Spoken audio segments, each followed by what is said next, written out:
I've actually got a slightly different style of video for you today. One where we kind of learn some important lessons and highlight some of the most interesting aspects, I think, of brewing decks and trying to come up with newer creations in a card game in general, but also a game like Marvel Snap. I've recently been on the ladder kind of looking for things to do while we wait for the season to reset, and for the most part, I think most people agree that Shuri Zero, or some variation of Shuri, is still the best deck in Marvel Snap. So I've mostly been looking for anti-meta choices and kind of Shuri counter decks to try and explore, to try and find a solution for players who are bumping into piles and piles of that deck right now. And for the most part, I started with a card I've had a lot of success with in the past against those decks in the form of Goose. Goose is a card that I do still think is underexplored in Marvel Snap. For the most part, it kind of fell by the wayside when it got affected by how well Zabu got underneath it, but it's very, very good at shutting down decks who are looking to play big cards on those final few turns. But unfortunately, Goose can only cover one lane, so of course our opponent still has the flexibility to play somewhere else. Now we could look to do something like Cosmo another lane, or Storm another lane, or shut it down another way to make sure that our opponent can only play where we want them to play, but that's been mostly explored by a number of folks, and we know how good that is. So I wanted to experiment today with another way of adjusting that, and adding a second copy of Goose to my deck. Now what do I mean by that? Well, have a look at this kind of intriguing version of GooseWave is the way I'm going to put it. Mystique is the plan here at the end of the day. We wanted to find a way to create multiple copies of Goose, and Mystique is a card I've wanted to try and explore using more proactively for quite a while. It's obviously quite famous for its uses with cards like Blue Marvel and Iron Man and Patriot, but I wanted to find ways that I was happy to play Mystique out on curve and get benefits from its effect in the past. And that included cards like Morbius and Zabu, and this is another perfect home for an effect like that if we can double up Goose and make extra copies of Goose, maybe make extra copies of Zabu, extra copies of Cosmo, so that we can apply those beneficial effects to as many lanes as we possibly can. I decided to slip this package into an existing good deck because I mostly wanted to test the package of cards to see how they felt in matchups like Shuri Zero, and I went with GooseWave, a deck we've talked about a lot on the channel, a very popular Series 3 deck right now that's having a lot of success and just doing really good things for Series 3 players in Marvel Snap. We get to use cards like Doctor Doom in order to enter locations that Goose has covered. More importantly, we get access to Wave and She-Hulk, the perfect way to slip a card underneath Goose when you yourself want to apply stats to that location. It was a really interesting experiment, and our results? I made the deck worse.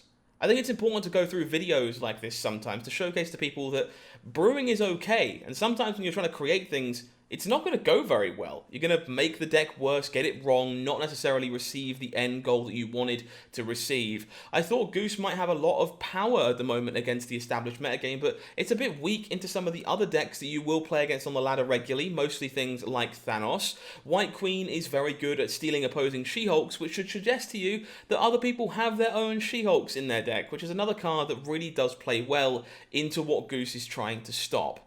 So today, I'm going to publish this video. I thought about just doing something else. There'll be some great games in it, to be honest, where you kind of see the power of what we're trying to do, the core strategy of this card package that we're looking to explore. And then there's also going to be tons of games where you just see it not work and kind of learn that was the case over the course of it. Because I think it's important to share these type of things with the community, not just all the meta-breaking decks and brews that we come up with that succeed. So let me know what you think. If you enjoy this type of video, do leave a comment for me down below. If you want to see more of this kind of stuff, do like the video for me if you can while you've got a chance, and please do consider subscribing to the channel here at Marvel Snap Zone for more in the way of daily Marvel Snap content. Enjoy the games. I'll see you again very soon.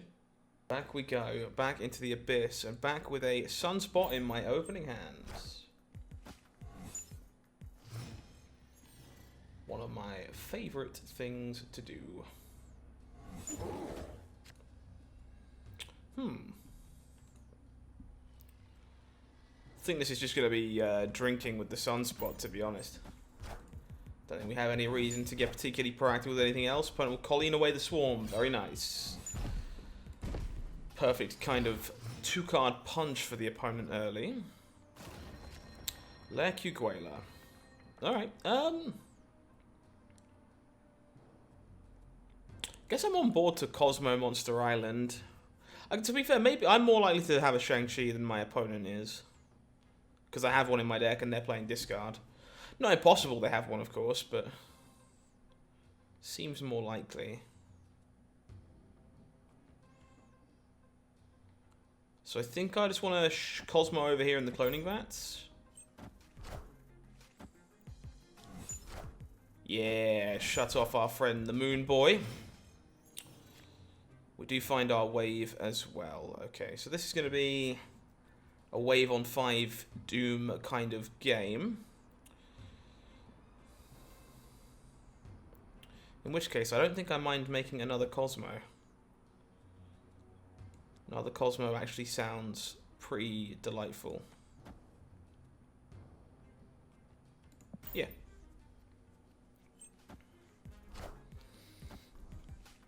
Fine, we'll sift away the APOC. Sure, sure, sure.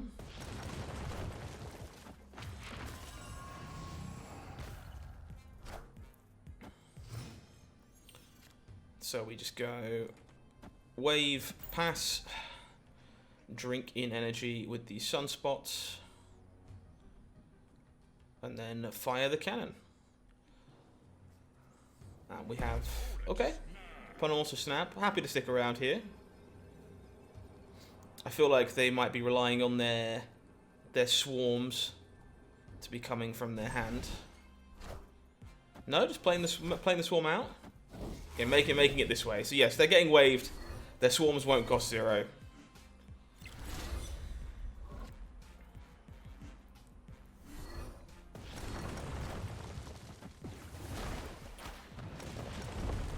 They are going to have themselves a big-ass apocalypse to play, but I think we're just going to be okay with that.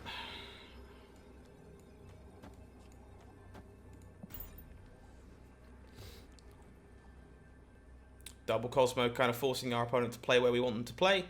Wave plus She-Hulk doing what it always does. Big-ass APOC indeed.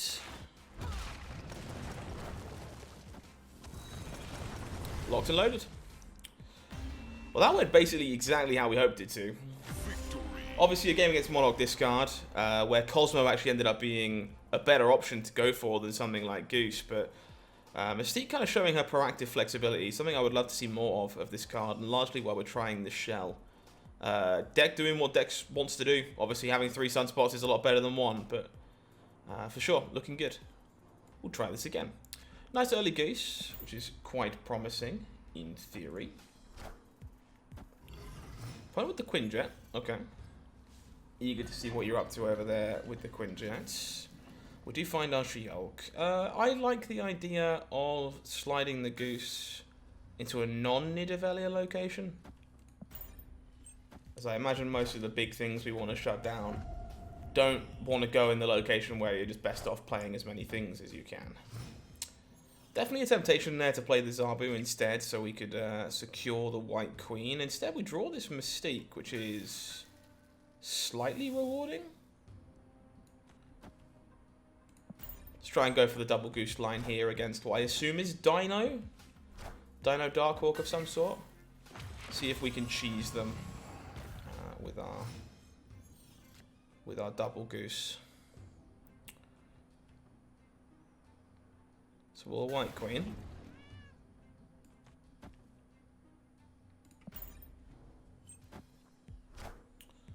Opponent will Crystal.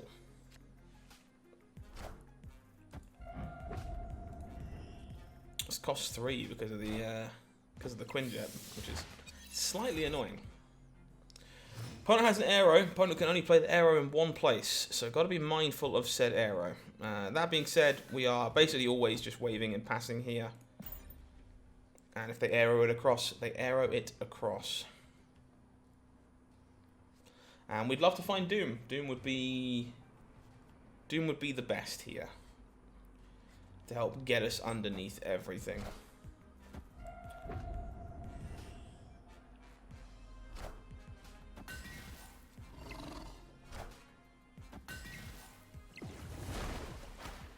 Opponent is under wave. That is not a Doom. So how do we want to do this?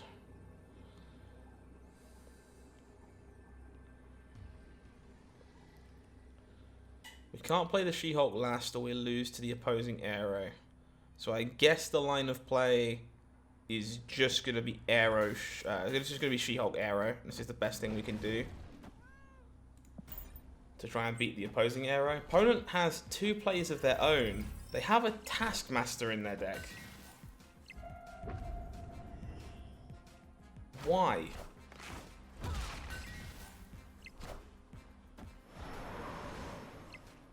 Just... It's been one of those days. Been one of those days. This is in the... Was this in the deck? So this is generated by Coulson. Right, okay. Well, now I don't hate myself for not playing around this. Because I wasn't going to play around the Taskmaster. Unfortunate. Hello, opponent. How are you? We do have our Goose this game, so we can look to shut some stuff down. We can double Goose if we like, which I certainly kind of like, potentially, depending on the matchup in question. So let's do that. Point with the Sentinel, so it could be Sarah, it could be Dino. Those are the things that immediately come to mind. Still going to keep our experiment alive here and see what double Goose can do.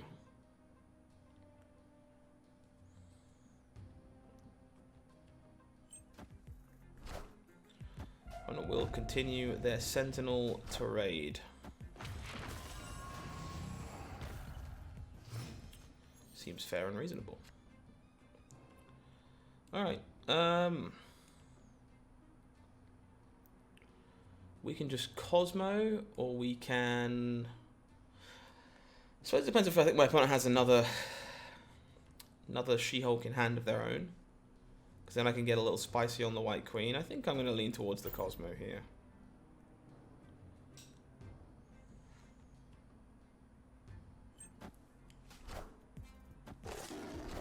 Zabu from my opponent is unfortunately a bit problematic. We find a Zabu of our own.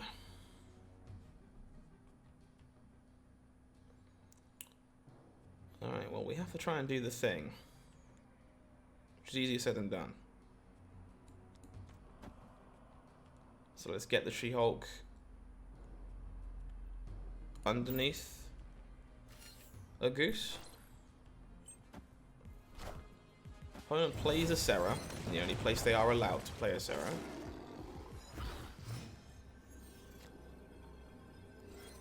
And so then, what is the plan now?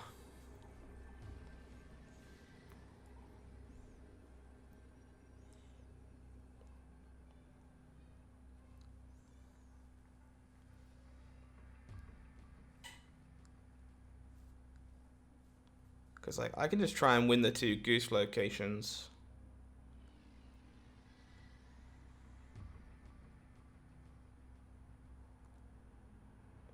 But I'm not sure this is enough to win a location. This is actually only going to be 7.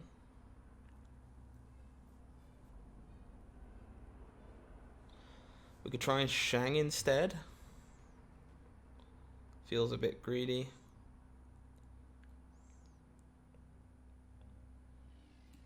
I think I gotta try it this way. May have regrets. We'll see. We have regrets, because this is toxic, so Typhoid Mary is more than big enough to get inside, courtesy of Zabu.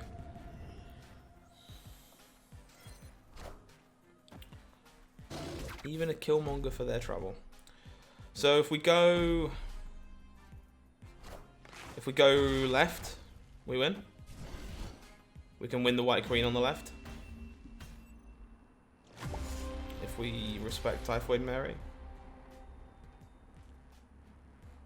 Not used to seeing Sentinel in Toxic Sarah, so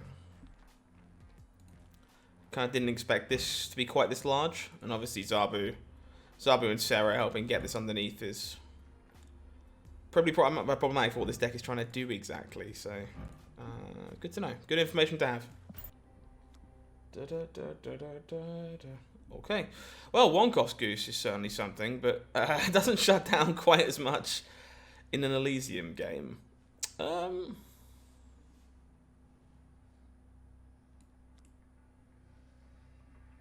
think I'm actually happy to hold this and try and figure out what the hell my opponent's doing. They are on Thanos. Okay. So, 0 cost stones is basically pre-nerf. Pog. Love to see it. Alright, well, I am on board to double Goose here. That seems okay. Yeah, I think that seems okay.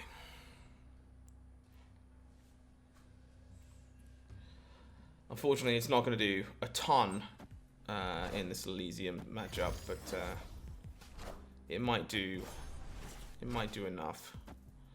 So we can now force any big thing being played into the right location in Asgard, which is kind of good actually, because we would rather be able to Shang-Chi it away. So we can do the thing. Get proactive with our geese. Opponent will load up Blue Marvel, Power Stone, Space Stone. Can't Shang-Chi any of those anyway, unfortunately. I'm not sure we're winning this Asgard lane either.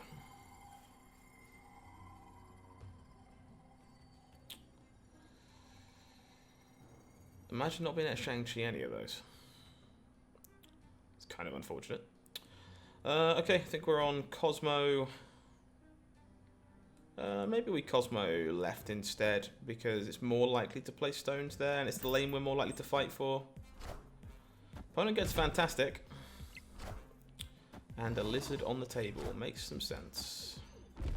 They are drawing cards in the Asgard lane. There is nothing we can do about it. Nowhere we even got close to enough to do that. Okay, well this is certainly something. This is just Doom into Odin, which is pretty good. Or it's Doom into Shang-Chi plus something else, depending on the day of the week or the needs.